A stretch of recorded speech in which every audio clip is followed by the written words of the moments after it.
The old Victorian house creaked around David. He was alone, or he thought he was. Walking down the hallway, he glanced at the antique mirror. It was an heirloom. Its ornate frame was covered in dust. A chill ran down his spine. He stopped. Something in the mirror's reflection wasn't right. He turned around. The hallway was empty, just old wallpaper and flickering gas lamps. David shook his head. "Just my imagination," he muttered.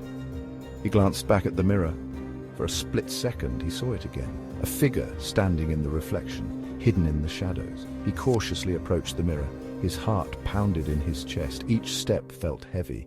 His hand trembled as he reached out to touch the cold glass. His fingers brushed against the smooth surface. The figure in the reflection was gone.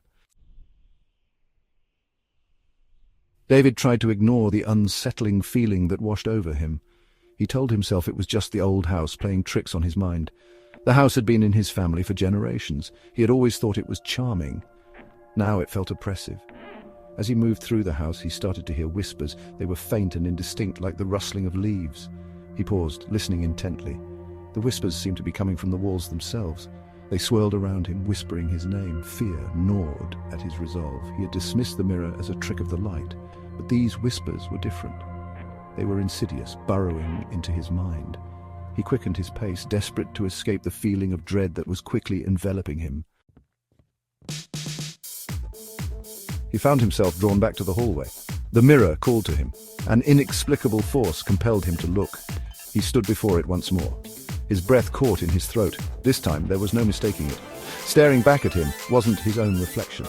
It was the face of a young woman. Her skin was pale and cold. Her eyes were two dark pits devoid of life. Her lips were pulled back into a grotesque grin, revealing rows of sharp teeth. He stumbled back, terror gripping his heart. He wanted to scream, but no sound escaped his lips. He was paralyzed with fear. Frozen in place by the sheer horror of what he was witnessing, he had stumbled into a nightmare and he couldn't escape.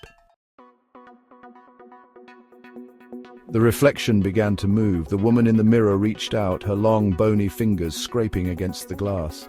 David closed his eyes, bracing himself for the inevitable. He felt a cold breath on his neck and a voice whispered directly into his ear.